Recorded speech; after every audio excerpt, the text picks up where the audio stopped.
In Peru, South America, there is a mysterious city called Nazca, and the desert there is covered with Nazca Lines. This mystery has existed on the Earth for more than 2,000 years, and it is claimed to be the strongest evidence that aliens have visited the Earth. The Nazca Lines contain many straight lines, curves, and even the shapes of some animals, insects and other creatures.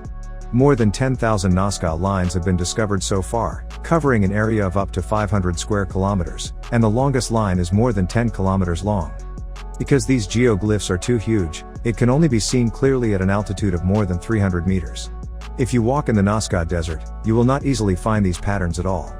Could the Nazca Lines be Earth coordinates left by aliens? Or is it a mysterious book left by prehistoric civilization? Giant geoglyphs were found.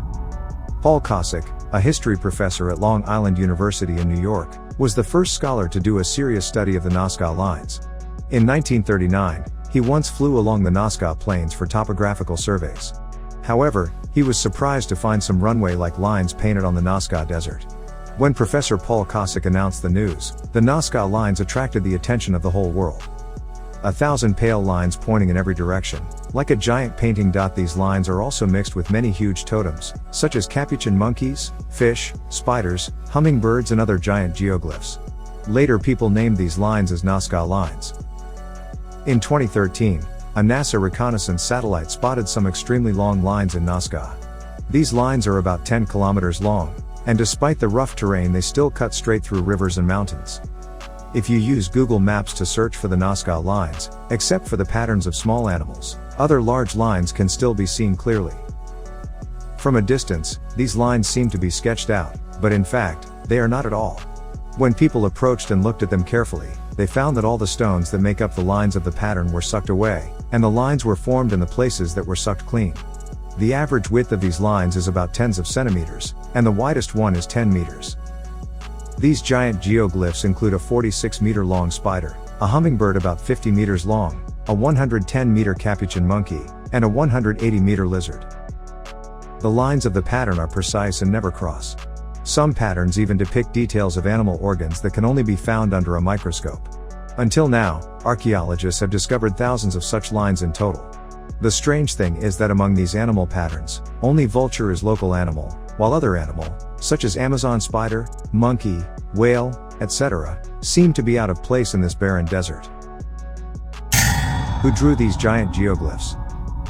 For more than half a century, many scientists have been discussing when these giant geoglyphs were created. In 1983, an Italian archaeological team found some pottery in the stratum where the lines were located, and obtained the age of the pottery through the carbon-14 determination of the pottery, and indirectly concluded that the production age of the Nazca Lines should be 200 BC to 300 AD. In other words, the Nazca Lines have existed for more than 2,000 years. They speculated that these patterns were completed in two stages, the shortest of which was at least 1,400 years old. From about 300 BC to 600 AD, a group of Nazca people happened to live in this area. If we don't consider the case of aliens making these lines, then these can only be drawn by Nazca people.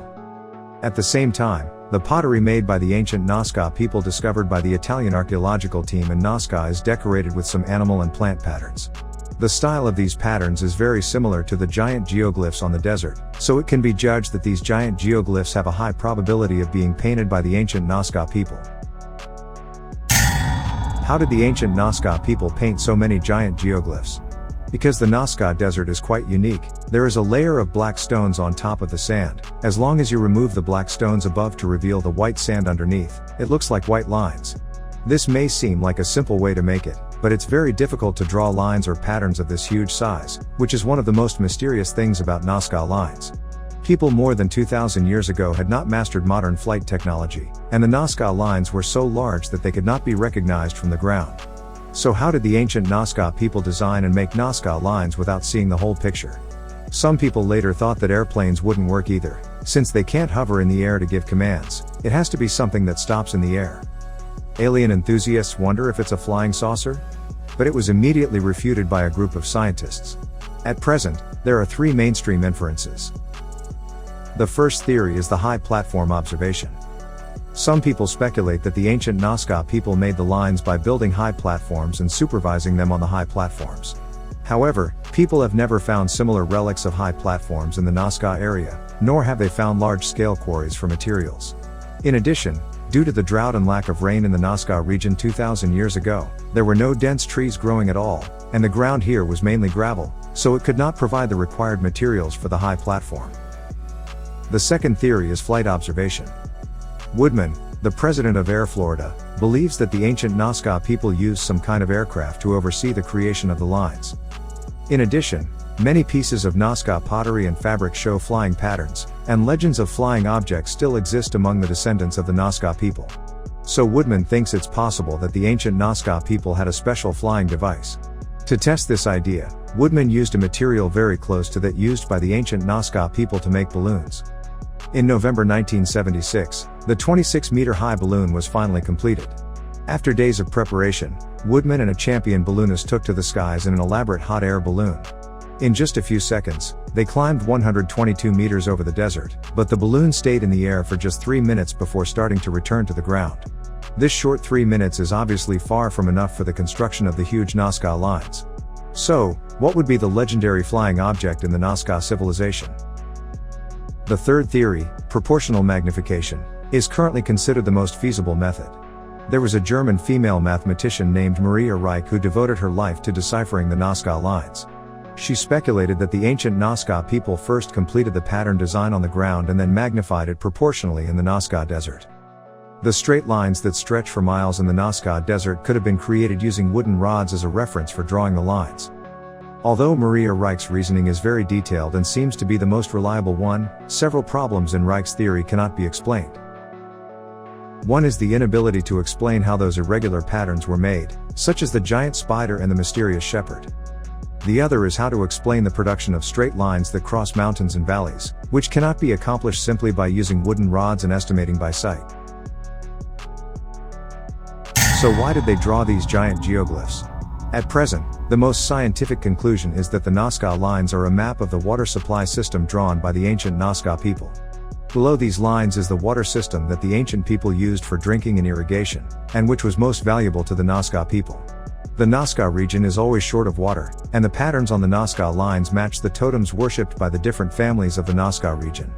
It can be inferred that 2,000 years ago in the Nazca region, the precious water of the Andes was slowly flowing along the natural fault beneath the Nazca region, and there were many bitter battles between different families for water. In the end, everyone had to compromise and agree on how to use these common sources of water in an orderly manner. They all retreated to their homes, and the Nazca region was divided into different family territories. In order to distinguish their own sources of water, each family drew their own unique emblem on the ground according to the direction and extent of the water flow, resulting in the Nazca Lines. Although this theory still cannot explain how the straight lines, arcs and irregular patterns on the Nazca Lines are created with almost no deviation, it is the most scientific inference so far. And the Nazca civilization suddenly disappeared from that place, not long after the lines were drawn, around 600 AD. This adds another element of mystery to the Nazca Lines. Mysteries surround everything about Nazca to this day. What do you think? Feel free to leave a comment.